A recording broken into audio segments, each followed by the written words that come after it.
Welcome to నా news.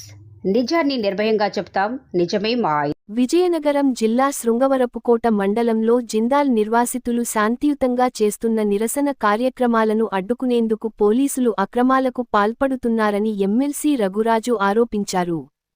తన ఇంటి ఆవరణంలో తన సొంత టెంట్ను వేసేందుకు వచ్చిన కుర్రాలను సైతం పోలీసులు అరెస్టు చేయడంపై ఆయన అసంతృప్తి వ్యక్తం చేశారు. భూముల నష్టపోయిన రైతులు తమకు న్యాయం జరగాలని గత 25 రోజులుగా శాంతియుతంగా నిరసనలు తెలియజేస్తున్న పట్టించుకోని ప్రభుత్వం వారిని అదుపు చేసేందుకు మాత్రం అన్ని ప్రయత్నాలు చేస్తుందని, దీనిని ఉన్నతాధికారుల దృష్టికి తీసుకెళ్తానని హెచ్చరించారు. తమ కార్యకర్తకు అన్యాయం జరిగితే చూడలేకే తమ టెంట్లను తామే తొలగించామని, పోలీసులు ప్రజల తరఫున పనిచేస్తారో యాజమాన్యం తరఫున పనిచేస్తారో అర్థం కావడం లేదని అన్నారు.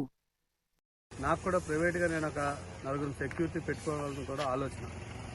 మరి నిన్న ఒక మిత్రుడు వచ్చి, మీరు చాలా పెద్ద వాళ్ళతో యుద్ధాలు చేస్తూ ఉన్నారు, తగులు పడుతూ ఉన్నారు, మీకు ప్రభుత్వం సహకారం ఉందో లేదో మాకు తెలియదు, కానీ అధికారులు పూర్తిగా సహకారం లేదు, మరి పోలీసు వ్యవస్థ పరిస్థితి చూస్తే ఈ విధంగా ఉంది, మీరు ఎవరైనా సెక్యూరిటీ పెట్టుకుంటే బాగుంటుందని నిన్న ఒక సలహా ఇవ్వడం జరిగింది. కాబట్టి నేను ఉదయాన్నే మరి ఒక టెంట్ మా ఇంటి దగ్గర వేయించుకున్నాం. మరి పగలు వచ్చిన కార్యకర్తలు కావనండి, ప్రజలు కావనండి ఉపయోగపడుతుంది. సాయంత్రం పూట ఎవరైతే సెక్యూరిటీ ఉంటుందో వాళ్ళు అక్కడ కూర్చోడానికి అవకాశం ఉంటుంది. నా సొంత జాగాలో నేను టెంట్ వేసుకుందామని. ఆ టెంట్ కూడా బయటదేం కాదు, ఆ టెంట్ కూడా నేను అతనికి ఇచ్చాను, నువ్వేదో ఒక వ్యాపారం చేసుకోవాలి, నాకు అవసరమైనప్పుడు ఇవ్వని.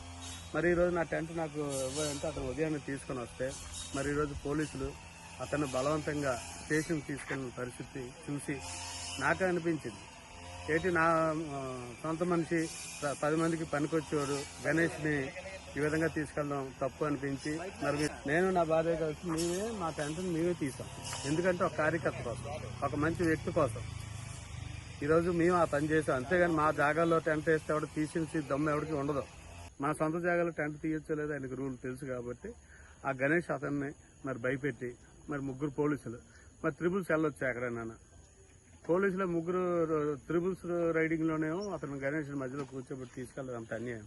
మరి ప్రజలకు పనిచేయాల్సింది మానేసి ఎవరికి పని చేస్తున్నారో ఏం అర్థం కాని పరిస్థితిలో మరి ఈ విషయాన్ని ఖచ్చితంగా ఇప్పుడు నేను ఎస్పీ గారి దగ్గరికి వెళ్తున్నాను. ఎస్పీ గారికి కూడా తెలియజేస్తాను.